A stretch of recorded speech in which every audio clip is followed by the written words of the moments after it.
रामचंद्र भगवान की, सियावर रामचंद्र भगवान की, पवन सुत हनुमान की, पवन सुत हनुमान की। भारत माता की, भारत माता की। नमः पार्वती पतिये हर हर।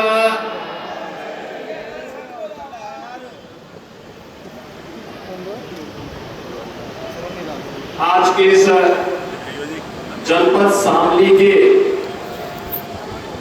शामली थाना भवन और कैराना विकास परियोजनाओं के निरीक्षण, लोकार्पण और उद्घाटन कार्यक्रम में समारोह में मेरे साथ उपस्थित उत्तर प्रदेश सरकार में मंत्रिमंडल के मेरे सहयोगी प्रभारी मंत्री शामली श्री दिनेश खटीक जी, माननीय विधायक शामली श्री प्रसन्न चौधरी जी, विधान परिषद सदस्य चौधरी वीरेंद्र सिंह जी, विधान परिषद सदस्य श्री मोहित बेनीवाल जी, उत्तर प्रदेश सरकार के पूर्व मंत्री, भारतीय जनता पार्टी के प्रदेश के उपाध्यक्ष श्री सुरेश राणा जी, भारतीय जनता पार्टी के क्षेत्रीय अध्यक्ष श्री नवाब सिंह नागर जी, भारतीय जनता पार्टी के जिला प्रभारी श्री विकास अग्रवाल जी, जिला अध्यक्ष श्री रामजी लाल कश्यप जी, पूर्व सांसद श्री प्रदीप चौधरी जी, पूर्व विधायक श्री तेजेंद्र निर्वाल जी, राष्ट्रीय लोकदल के क्षेत्रीय अध्यक्ष श्री तिरसपाल मलिक जी, जिला अध्यक्ष श्री वाजिद अली जी, पिछड़ा वर्ग आयोग के सदस्य श्री रमेश गौड़ जी, प्रमोद सैनी जी, मनीष चौहान जी, श्रीमती मृतांका सिंह जी, दामोदर सैनी जी, अनिल चौहान जी, मानस संगल जी और आज के इस कार्यक्रम में उपस्थित भारतीय जनता पार्टी राष्ट्रीय लोक दल के हमारे सभी पदाधिकारीगण, कैराना, शामली और थाना भवन के मेरे सभी उपस्थित बहन और भाइयों,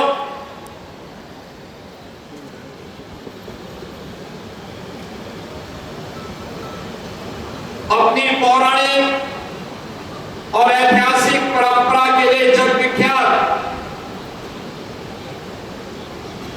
आज से 5000 वर्ष पूर्व कुरुक्षेत्र के धर्म युद्ध में जाने के पूर्व जिस पावन हनुमान टीला में आकर लीलाधारी प्रभु श्री कृष्ण ने विश्राम किया था और यहाँ पर यहाँ के उस टीले में पवित्र जल को ग्रहण किया था।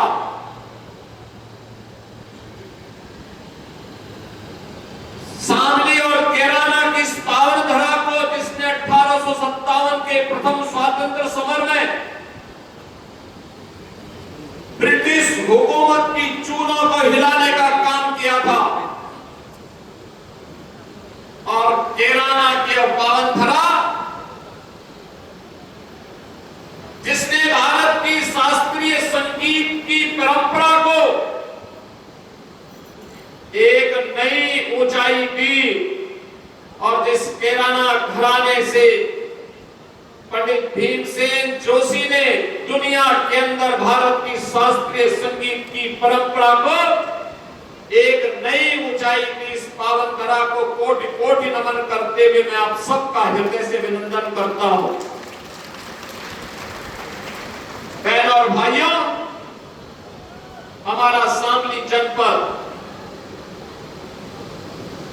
जिसकी अपनी गन्ने की मिठास है, शामली आज से 10 वर्ष पहले लोगों के लिए कोहतुल का विषय बना हुआ था। लोग इस बात को ढूंढते थे कि शामली जिला है कहां जो इतना दहशत और भय का प्रतीक बना हुआ है।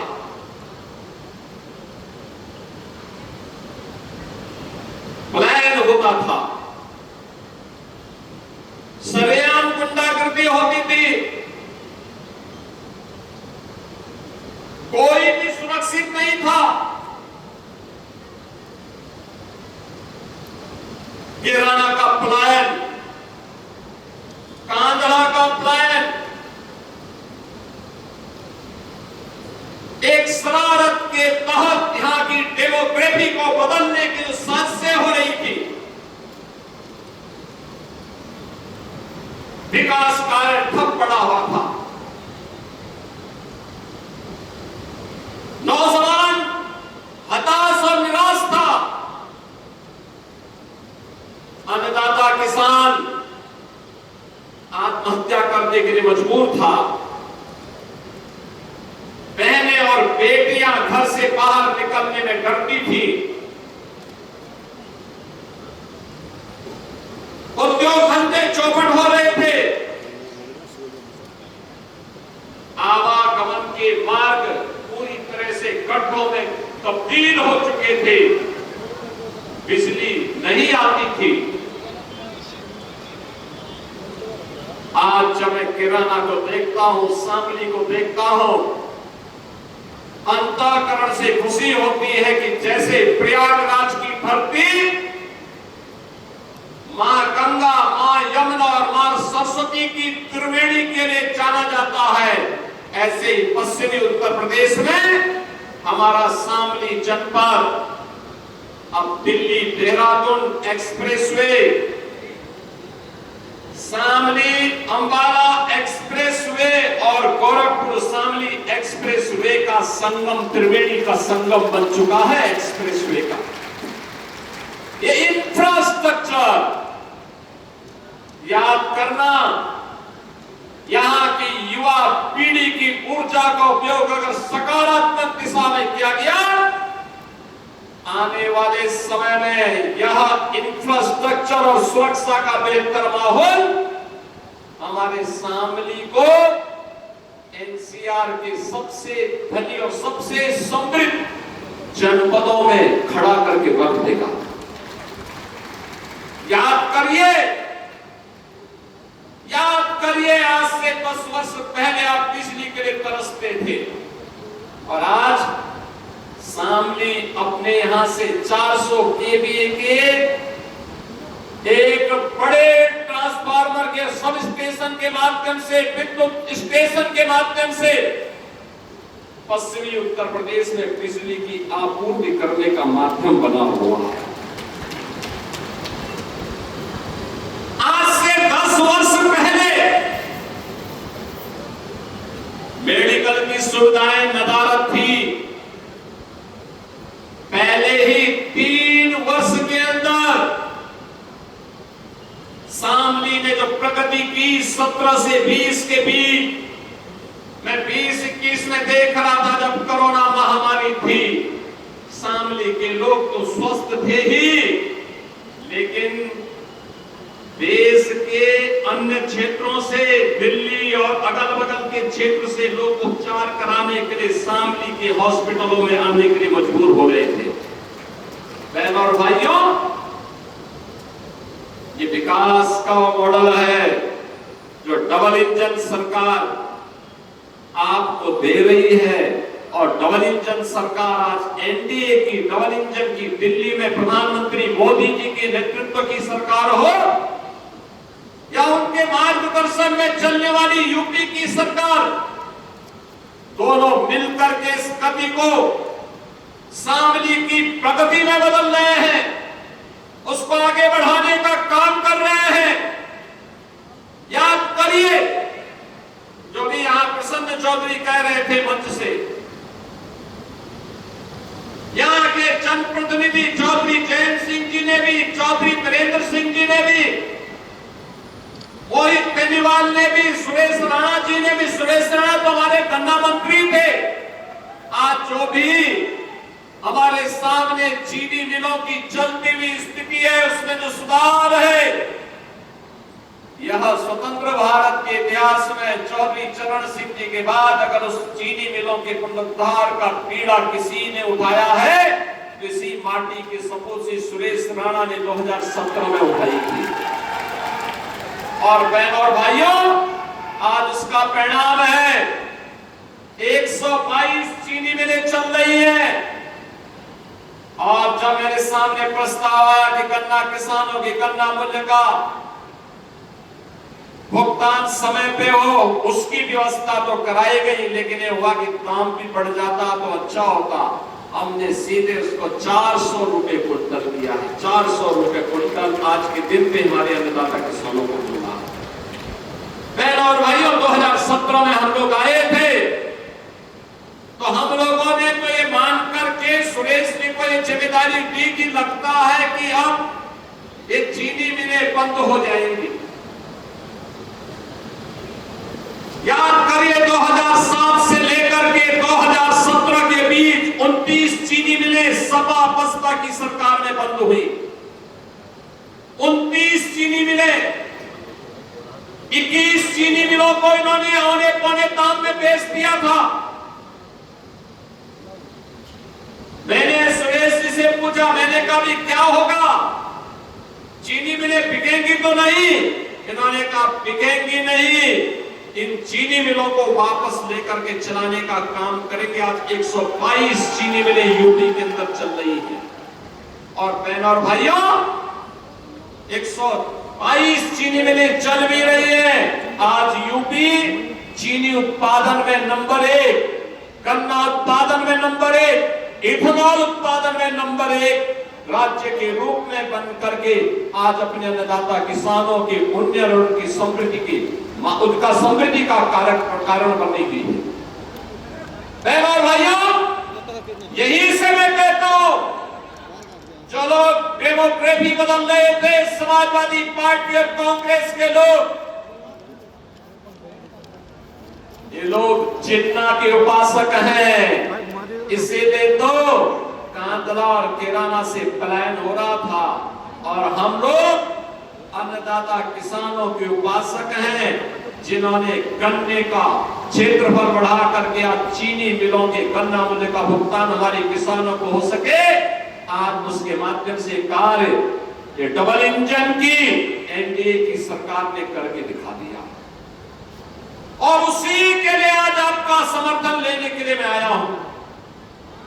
बहनों और भाइयों, विकास का कोई विकल्प नहीं हो सकता। ये तो जितना के अनुयायी है, इन्हें जब भी मौका मिलेगा ये आपको बांटेंगे, जाति के नाम पर बांटेंगे, क्षेत्र के नाम पे बांटेंगे, विकास में लूट खसोट करेंगे, अराजकता फैलाएंगे, बेटी और व्यापारी की सुरक्षा में सेंध लगाने का कार्य करेंगे। मुझे याद है जब 2020-21 में जब मैं आया था यहाँ, पहले मैं 2017-18 में आया था, फिर 2021 में मैं आया था। मैं केराना में उस परिवार से भी मिला था जिस परिवार के एक सदस्य की हत्या 2015 में सरेआम केराना के बाजार में कर दी गई थी। और आज जब मैं आता हूं, मुझे लगता है जो हम लोगों ने संकल्प लिया था अपराध और अपराधियों के प्रति जीरो टॉलरेंस की नीति के तहत कार्य करने का, और जो संकल्प लिया था कि माफिया और अपराधी के लिए जगह यूपी की धरती में या तो जेल में होगा या उसको जहन्नुम पहुंचा करके रहेंगे। और बहनों और भाइयों, आज मुझे लगता है जब शामली की खुशहाली को देखता हूं, कैराना के विकास को देखता हूं, थाना मोहन के विकास को देखता हूं, लगता है कि हम लोगों के सार्वजनिक जीवन में आना सार्थक हुआ। आज लगता है सार्थक हुआ है। अब बेटी अपने घर में रह करके पढ़ रही है, स्कूल जा रही है, और शामली ने तो बहुत प्रगति की है। मैं पिछली बार आया था, मैंने यहाँ के स्कूलों का भी दौरा किया। मैंने यूपी बोर्ड और सीबीएसई बोर्ड के रिजल्ट भी देखे। उसकी मेरिट सूची में जब शामली का नाम मैंने देखा, मैंने उन बच्चों को लखनऊ में बुलाया और मैंने कहा कहां परिवार के लोग कहां रहते हैं? कहा अपने घर से स्कूल जाते हैं। मैंने कहा डर नहीं लगती? कहा नहीं, अब तो डबल इंजन की सरकार है, अपराधी जानता है अगर उसने कुछ भी हिमाकत की तो जेल या जहन्नुम में से दूसरी जगह तीसरी मिलने वाली नहीं है। और इसीलिए आज शामली प्रगति कर रहा है। बहनों और भाइयों, इस प्रगति की राह को और तीव्र करने के लिए आज मुझे स्वयं फिर यहां आना पड़ा। मैं भी आया हूं। देखो ना, कैराना में मैंने कहा था हम पीएससी की एक बटालियन देंगे। कितना भव्य बटालियन बन रही है। याद करिए, अब नौकरी निकलती है यूपी के अंदर। अब नौकरी का वो सिंडिकेट जो कभी सेठई से चल करके शामली के नौजवानों के नौकरी के अधिकार को छीन लेता था, अब नहीं कर सकता है। अब नियुक्ति पत्र वितरित होते तो शामली का नौजवान भी भर्ती होता है। शामली का नौजवान भी आज नौकरी पाता है। मुजफ्फरनगर का नौजवान नौकरी पाता है। आज कोई संकट नहीं है। बहनों और भाइयों, एक समय था जो लोग आज आस्था की वकालत करते हुए दिख रहे हैं, ये लोग 2017 के पहले जय श्री राम बोलने पर लाठी मारते थे, गोली चला लेते थे, गोली चलाते थे, कांवड़ यात्रा को प्रतिबंधित करते थे, श्री कृष्ण जन्माष्टमी के आयोजन को रोकते थे, रामनवमी की शोभा यात्रा नहीं निकलने देते थे, धार्मिक स्थलों की संपत्ति पर कब्जा करते थे। बहनों और भाइयों, आज मैं कह सकता हूं,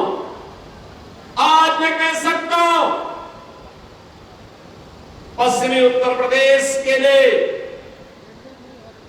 यहां के किसानों के लिए, यहां के युवाओं के लिए, देश के अन्नदाता किसानों के लिए और देश के अन्नदाता किसानों के उन्नयन के लिए और युवाओं के उज्जवल भविष्य के लिए चौधरी चरण सिंह जी ने जो सपना देखा था, उस सपने को आज साकार कर रही है डबल इंजन की भारतीय जनता पार्टी और एनडीए की सरकार।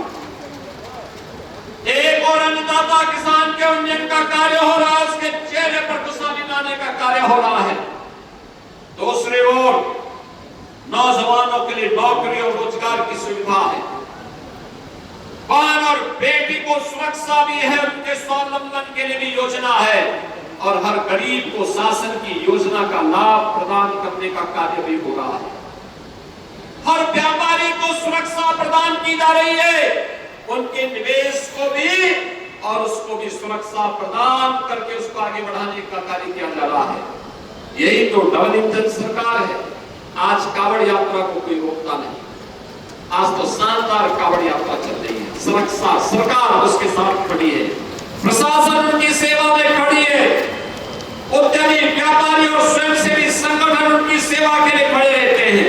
और मैं आज के इस अवसर पर जब कांवड़ यात्रा प्रारंभ होने वाली है, मैं सभी कांवड़ संतों से विनम्र और अपील करूंगा, बहनों और भाइयों, मैं उनसे अपील करूंगा, याद रखना हम सब श्री राम के वंशज हैं, श्री कृष्ण के अनुयायी हैं और भोले शंकर के भक्त हैं।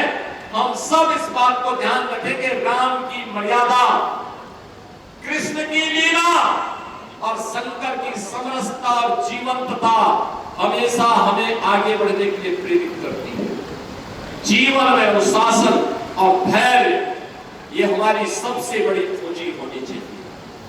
छोटी छोटी बातों को लेकर के कहीं हुड़दंगई नहीं होनी चाहिए। याद रखना, ये सभी हुड़दंगई या कहीं कोई गुंडागर्दी होती है, इस प्रकार के दृश्य, कोई अनुशासनहीनता होती है, तो इस प्रकार के दृश्य जितने भी विरोधी है ये सभी लोग नोट करके रखेंगे और फिर कावड़ यात्रा को पूर्व की भांति प्रतिबंधित करने के लिए लोग एक प्रकार तमाम अन्य जगहों से दबाव बनाने का प्रयास करेंगे। लेकिन मैं कहूंगा, सरकार उनकी सुरक्षा के लिए, उनकी सुविधा के लिए और उनकी भक्ति को साकार करने के लिए हर प्रकार का सहयोग कर रही है। यही तो डबल इंजन सरकार है जो आस्था का सम्मान कर रही है, पुष्प वर्षा करती है। मैं स्वयं कावड़ यात्रा के दौरान आता हूं पुष्प वर्षा करने के लिए। लेकिन बहनों और भाइयों, हम लोगों को उस मर्यादा को समझना होगा जो इस यात्रा की, कावड़ यात्रा की गरिमा को बढ़ाएगा। कावड़ यात्रियों के साथ लोगों के उस प्रगाढ़ प्रेम को व्यक्त करने का एक माध्यम बनेगा। इसलिए अगर कोई गलत व्यक्ति हमारे बीच में आकर के उपद्रव करने का प्रयास करता है, उल्लंघन करने का प्रयास करता है, पहले ही ऐसे व्यक्ति को कान पकड़ करके बाहर कर देने की आवश्यकता है और कह देने की आवश्यकता है कि अनुशासनहीनता हम नहीं स्वीकार करेंगे। ये मर्यादा है हमारे पर्व और त्योहारों की, और पर्व और त्योहारों की इस मर्यादा को ध्यान में रख करके अगर हम कार्य करेंगे तो आने वाले समय में ये परंपराएं और अच्छे ढंग से आगे बढ़ेंगी। मैं आज के इस अवसर पर आप सभी को, आज यहाँ पे हमारे थाना भवन के विधायक श्री अरशद अली जी नहीं है, उनका स्वास्थ्य खराब हुआ,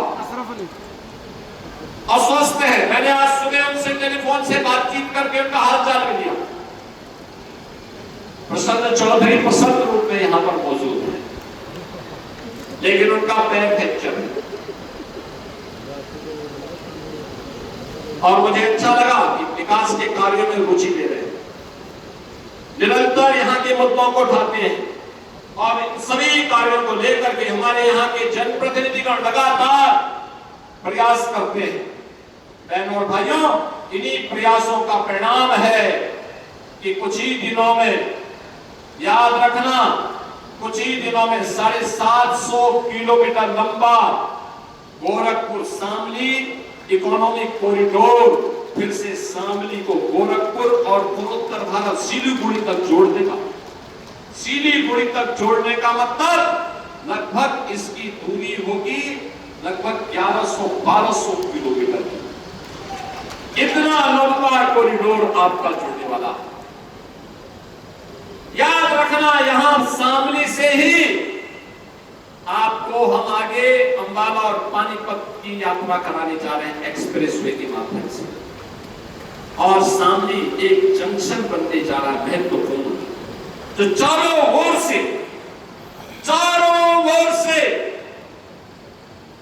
जो एक्सप्रेस हाईवे के महत्वपूर्ण पड़ाव का केंद्र होगा। और इसीलिए आज यहाँ पे कुछ योजनाओं को हम आपको समर्पित करने जा रहे हैं। ये योजनाएं जो शामली के विकास को एक नई ऊंचाई तक पहुंचाएगी। इन योजनाओं में यहां पर अभी हम लोगों ने बीएससी की बटालियन का काम तेजी के साथ किया है। शामली में यहां पर हम लोग पुलिस लाइन के निर्माण के कार्य को भी युद्ध स्तर पर आगे बढ़ाए हैं। District headquarter, integrated court complex, ये सभी यहां पर कार्य किए जा रहे हैं। और आज मुझे बताते हुए प्रसन्नता है कि हमारा शामली एनसीआर का पार्ट हो गया है, यानी दिल्ली के अंदर जो विकास होगा अब शामली को कोई उससे वंचित नहीं कर सकता है। यहाँ पे प्रदेश का पहला एकीकृत निजी टेक्सटाइल पार्क यहीं पे बनने जा रहा है। और बहनों भाइयों, 8000 नौजवानों को उसमें सीधे सीधे नौकरी और रोजगार प्राप्त होगा।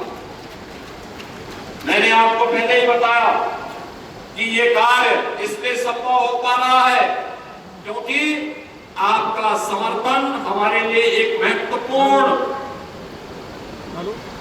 हमारी सबसे बड़ी आज की ताकत है और उस ताकत का इस्तेमाल करते हुए आज हम सब कार्य कर रहे हैं।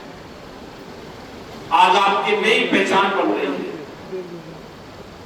अब शामली पहचान के लिए वो दास नहीं है, गन्ने की मिठास के लिए भी और साथ साथ एक्सप्रेसवे के नए हब के रूप में अपनी पहचान को बनाने के लिए, उस पहचान को आगे बढ़ाने के लिए आज हम सब यहाँ पर ढेर सारी परियोजनाओं के लोकार्पण के कार्यक्रम को यहाँ संपन्न किए हैं।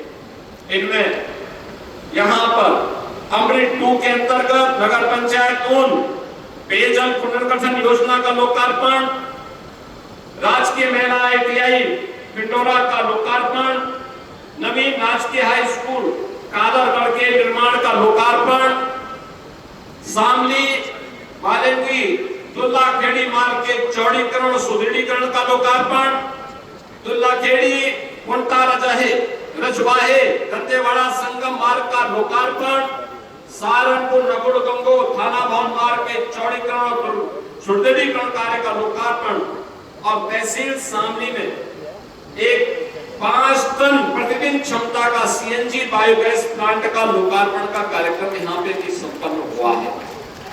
बहनों और भाइयों, इसके साथ ही नगर पालिका परिषद कैराना, नगर पालिका परिषद शामली के पेयजल पुनर्गठन का शिलान्यास का कार्यक्रम भी यहाँ संपन्न हो रहा है।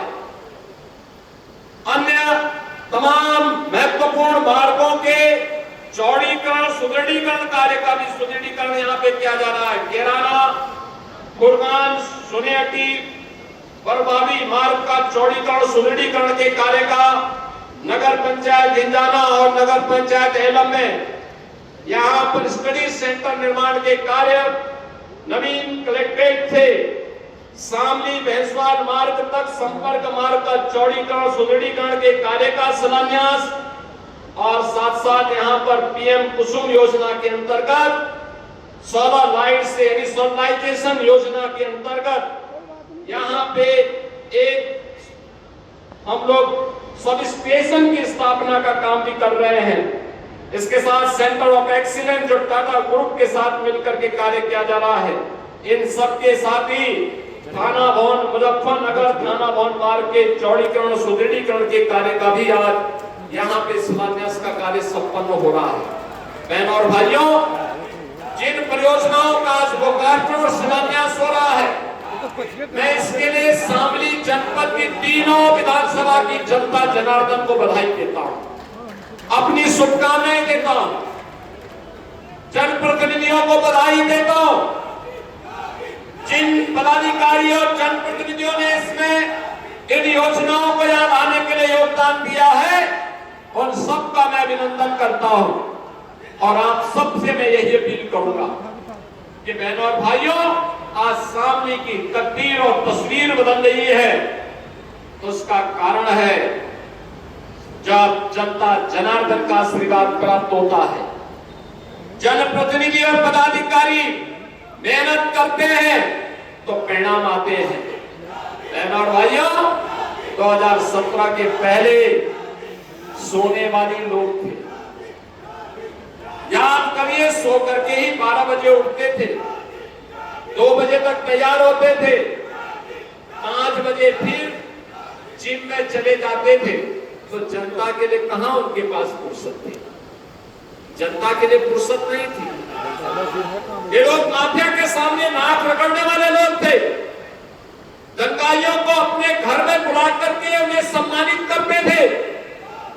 अब यूपी बदल चुका है।